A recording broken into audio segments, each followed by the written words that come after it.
আসসালামু আলাইকুম সুধী দর্শকবৃন্দ।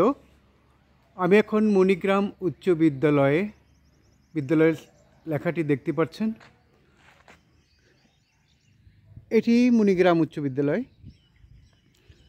এই মণিগ্রাম উচ্চ বিদ্যালয় থেকে আজকে একটি সুন্দর ভিডিও করার জন্য এবং আমি ধারাবাহিকক্রমে এই ভিডিওটি করব একটি বুলবুলি পাখির বাসা। বুলবুলি পাখির বাসাটি প্রধান শিক্ষকের কক্ষের সামনে একটি কণ্টক মুকুট গাছ, এখানে কিছু ফুলের গাছ রয়েছে। এই কণ্টক মুকুট গাছের ভিতরে বুলবুলি পাখি বাসা করেছে। এই বুলবুলি পাখির বাসাটি আপনারা দেখেন, এই যে দেখেন পাখির বাসাটি কত সুন্দর করে করেছে পাখির বাসা। এখানে এই পাখির বাসাটি নিয়ে আমি ধারাবাহিকক্রমেই ভিডিও করার জন্য আসলাম। এইখানে বাসাটি করার কথা না এরকম একটি জায়গায়, কিন্তু পবিত্র রমজান মাস উপলক্ষে দীর্ঘদিন বিদ্যালয় বন্ধ ছিল, কাজে এখানে বন্ধ থাকার কারণে গেটও বন্ধ ছিল, লোক চলাচল ছিল না, বিধায় পাখিটি বাসা তৈরি করেছে। আপনারা ভিডিওটি দেখতে থাকুন, ভালো লাগবে আপনাদের। সুধী দর্শকবৃন্দ, আসসালামু আলাইকুম। যেই ভিডিওটি আপনাদেরকে দেখাচ্ছি এটি প্রায় এক মাস ব্যাপী আমি ভিডিও করি। একটি পাখি উড়ে গেল দেখছেন। এটা একটা স্কুল। এই স্কুলের প্রধান শিক্ষকের কক্ষের সম্মুখে কতগুলো ফুলের গাছ। এটি একটি কণ্টক মুকুট গাছ। এই গাছের ভিতরে একটি পাখি বাসা তৈরি করেছে, বুলবুলি পাখি। সেই বাসাটা আপনাদেরকে দেখাচ্ছি এবং এইটার আমি ধারাবাহিকক্রমে ভিডিও করেছি। দেখতেছেন যে পাখিটি বাসার ভিতরে বসে আছে।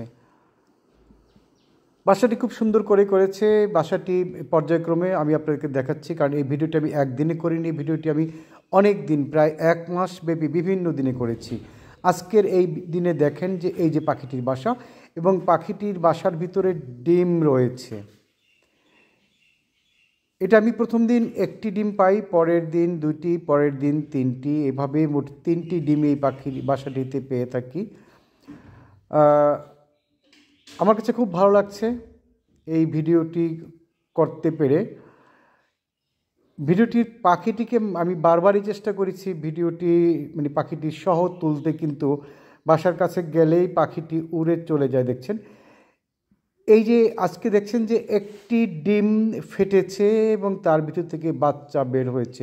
বাচ্চাটি এখনও একেবারেই ছোট বিধায় বাচ্চাটি দেখা যাচ্ছে না। আর বাকি 2টি ডিম আপনারা দেখছেন যে 2টি ডিম রয়ে গেছে, আর একটি ডিমের ভাঙা 2 অংশ দেখছেন যে ভাঙা 2 অংশ 2 দিকে আছে, আর মাঝখানে যেটা দেখছেন ওটি আসলে মূলত বাচ্চা, একেবারেই ছোট, যে কারণে বোঝা যাচ্ছে না। আমরা পরের দিনে আবার যে ভিডিওটি করেছি সেই দেখছেন যে বাচ্চাটি লড়ার চেষ্টা করছে, নড়াচড়া করছে।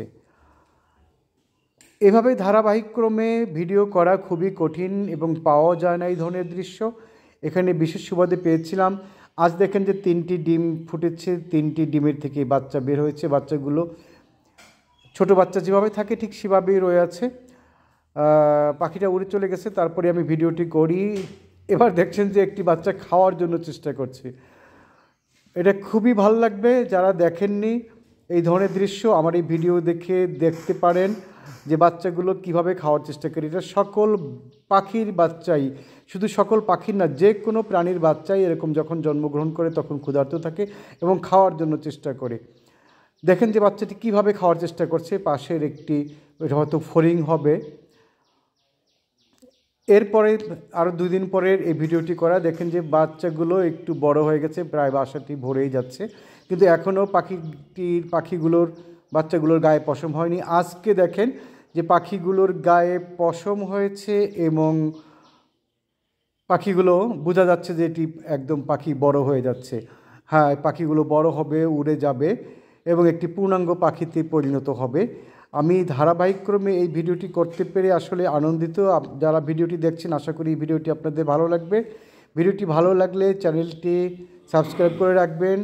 আজকে দেখেন যে পুরো বাসা ভরে গেছে, পাখিগুলো আরও বড় হয়ে গেছে এবং পাখিগুলো একদম এখন স্পষ্ট হয়েছে, পুরা শরীরে পশম হয়েছে। আশা করি ভিডিওটি আপনাদের ভালো লাগবে। চ্যানেলটি লাইক দিয়ে রাখবেন, শেয়ার করে রাখতে পারেন আবার দেখার জন্য, আর সাবস্ক্রাইব করে রাখবেন যারা এই চ্যানেলটি সাবস্ক্রাইব করেননি। এই পূর্ণাঙ্গ ভিডিওটি দেখার জন্য আপনাদেরকে ধন্যবাদ। শুধু দর্শকবৃন্দ, আসসালামু আলাইকুম। বুলবুলি পাখির এই ধারাবাহিক ভিডিও করার আজকে দেখেন পাখিগুলো একেবারে পূর্ণাঙ্গ পাখিতে রূপান্তরিত হয়েছে। কালকে হয়তো পাখি পাবো না, আমি কালকে আসার পরে আবার ভিডিও করব। হ্যাঁ, আজ দেখেন পাখিগুলো সব উড়ে গেছে, পাখিগুলো এখন নেই। আমি এর পরবর্তী ভিডিওটি করব এই পাখি দিয়েই। হ্যাঁ, পাখিগুলো উড়ে গেছে, তাদের ভিডিও করব। সেই ভিডিওটি আমি নিজে সাউন্ড দেব না, পাখির শব্দ যাতে আপনারা শুনতে পারেন। ধন্যবাদ ভিডিওটি দেখার জন্য।